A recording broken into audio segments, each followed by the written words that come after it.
2 দিন একটু বৃষ্টি হয়ে যাওয়ার পর আজকে একটু ঠান্ডা ছিল সকালের দিকটা যদিও। আর সকাল থেকেই আমাদের আজকে তোড়জোড় শুরু হয়ে গেছিলো একটু বেরোনোর। তাড়াহুড়ো করেই রেডি হওয়ার পালা ছিল। আজকে ছিল একটা অন্নপ্রাশন বাড়ি। আর আমি সবসময় শাড়িটাকে এইভাবে কোঁচটা আর আঁচলটাকে অ্যারেঞ্জ করে নিতে পছন্দ করি, তাতে করে কারোর আর সাহায্য লাগে না, কারোর সাহায্য ছাড়াই সুন্দর করে শাড়ি পরে নেওয়া যায়। আর তার ওপর যখন তোমার নিজের ছানাটি বলবে মা তোমায় খুব সুন্দর লাগছে, তখন তো আর কিছুই সত্যিই দরকার হয় না, তাই না? যাই হোক, চলো রেডি হয়ে নিই। হ্যালো এভরিওয়ান, শুভ দুপুরবেলা। আজকে শুক্রবার আর এখন বাজে 11:45। আজকে কি বলবো বলো তো, আনন্দের দিন, একটা ভালো দিন। নাতির অন্নপ্রাশনে যাচ্ছি এই বয়সে। মানে শ্বশুর শাশুড়ি তো আগেই হয়েছিলাম ভাগ্নির বিয়েতে, আর এখন তো মানে দাদু আর ঠাম্মা হয়ে গেছি আমি আর রূপম মিলে। রূপমের বড় পিসির নাতির ছেলের অন্নপ্রাশন আজকে তালান্ডুতে। তো চলো, পারিবারিক কোনো অনুষ্ঠান হলে সব সময় চেষ্টা করি সবাই মিলে একসাথে যেতে, তাতে করে আনন্দটা বেশি হয়। দাদু তার নাতিকে নিয়ে প্ল্যাটফর্মের উদ্দেশ্যে এগিয়েছে আর আমরা পরে যাচ্ছি। আর সকালবেলার ঠান্ডাটা একেবারেই উধাও হয়েছে, বেশ গরম পড়েছে। অন্নপ্রাশনে যাচ্ছি, ওরে বাবা কত বড় কথা বলছে, অন্নপ্রাশনে যাচ্ছি।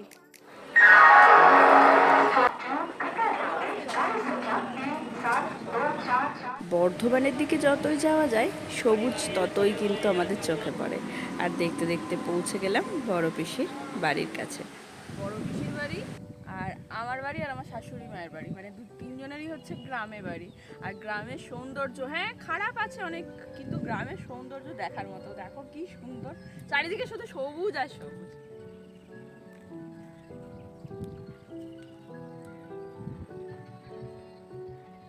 আমাদের ছোটবেলার বেগুন ফুল, ছোটবেলার বেগুন ফুল, ছোটবেলায় রান্নাবাটি খেলতাম। খুঁত ধরতে ধরতেই আমার মানুষটা আমাকে সোজা পথে নিয়ে যায়। কখনো কখনো মানে হয় না, প্রচণ্ড আবেগের বশে আমরা যখন কথাবার্তা গণ্ডগোল করে ফেলি, আমি সেই রকমই মানুষ। যাই হোক, তারপর আর কি, দূর ছাড়ো বলে গ্রাম ছাড়া ওই রাঙামাটির পথ, রাঙামাটি নয় কংক্রিটের পথ দিয়ে পিসির বাড়ি চললাম।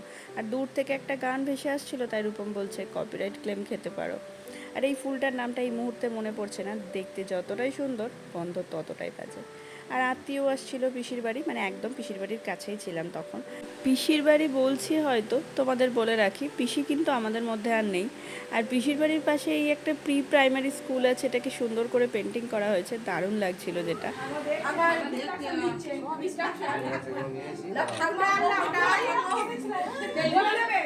বাড়িতে ঢুকেই জলযোগ বাদ দিয়ে আগে ওপরে দৌড়লাম তার খাওয়া দেখতে, কারণ আজকের দিনটা তো তারই, সে সেলিব্রিটি, সে খাবে, আমরা দেখব, তাই না?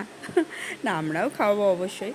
নর্মালি এই দিনটা বাচ্চারা একটু বেশি বিরক্ত হয়, ঘ্যান ঘ্যান করে, কান্নাকাটি করে, কিন্তু ওকেও দেখলাম কান্নাকাটি করেনি, আমার ছেলেও কিন্তু তখন কান্নাকাটি করেনি। ঘর থেকে বেরোনোর পর যে জিনিসটা আমার প্রথম স্মৃতি রোমন্থন করলো সেটা হলো বৃদ্ধির এই জিনিসটা। মানে আজকে ওর অন্নপ্রাশনের দিন এটা হলো, এরপর হবে সে বিয়ের দিন। ছেলেটাকে আমি বাড়ি থেকে আসার সময় স্নান টান করিয়ে ভাত খাইয়ে নিয়ে এসেছিলাম, তাই সে আর কোনো সলিড খেতে চাইছে না। নিয়েছি, কি খাচ্ছিস রে? সন্দেশ, আর একটু দাও দেখি খাক। সন্দেশ আর মা যা খাবে তাই ওর খাবার একটা নেশা। অনেকটা সময় অতিক্রান্ত হচ্ছে ঠিক কথায়, আর আমাদের এখান থেকে আজকে প্ল্যান অনেক আছে, কারণ এরপর যাব আমরা মামা শ্বশুর বাড়ি, তারপর যাব আমি আমার বাড়ি, আজকে অনেক দিন পর। একবার লাগতে হবে তোকে আমার কোলে। নিতে হবে তা নাকি?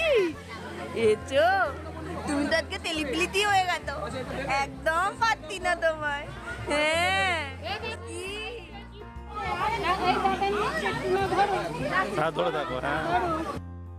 বাচ্চারা মাত্রই দেখবে বাচ্চা ভালোবাসে, আর বাচ্চারা বাচ্চাদের কাছেই ভালো থাকে। ওরে ওরে, শাড়িটা ছাড়। এদিকে এদিকে এদিকে বাবা, এদিকে এদিকে এদিকে, আইজা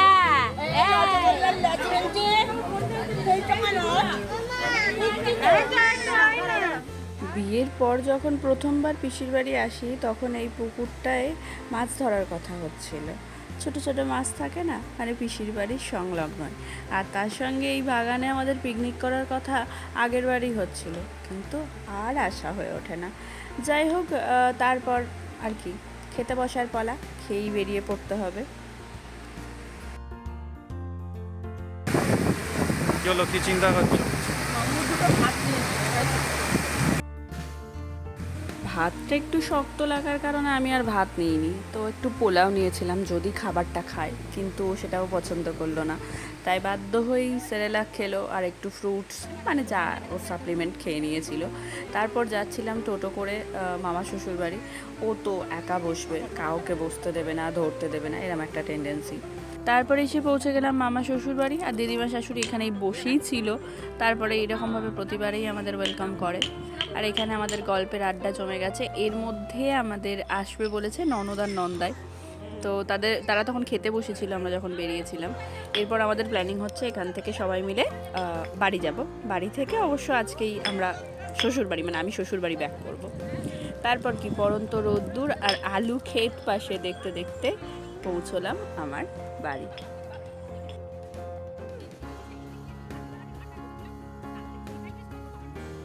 এই মিনি গোলাপের গাছটা আমার মায়ের হাতের বানানো। যদিও পরের দিন শুনেছিলাম যে এই ছাগল এই ফুলগুলোকে মুড়িয়ে খেয়ে গেছে। আমাদের এখানে মানে কি বলবো, বলাই হয় যে গাছ করতে গেলে ঘিরে করতে হবে, ছাগলকে বেঁধে রাখা যাবে না। কি আর করা যায়। তারপর আর কি সবাই মিলে এখানে আমাদের বসে আড্ডা দেওয়া হচ্ছিল। তারপর ছোট ঠাকুমার সঙ্গে দেখা করে আমরা সবাই মিলে গিয়েছিলাম মাঠ ঘুরতে।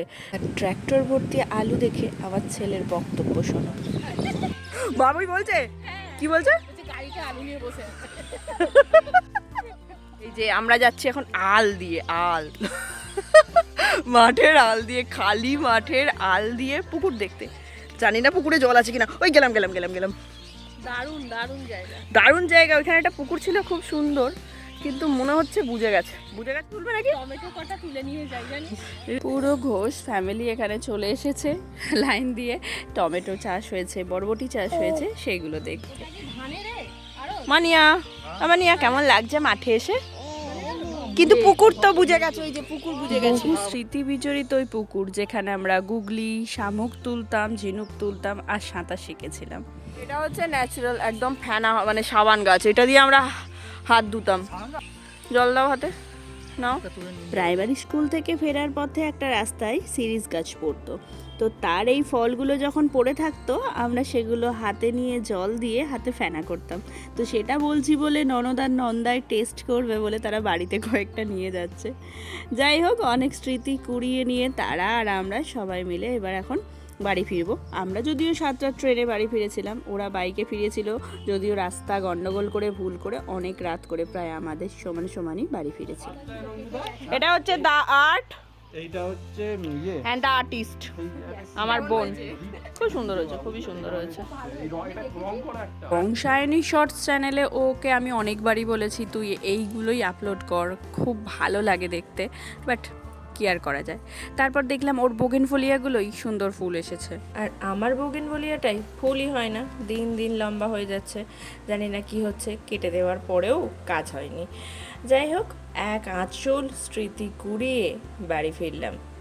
আর আজকের ব্লগটা তোমাদের কেমন লাগলো জানিও, ভালো লাগলে অবশ্যই চ্যানেলটা সাবস্ক্রাইব করে পাশে থেকো।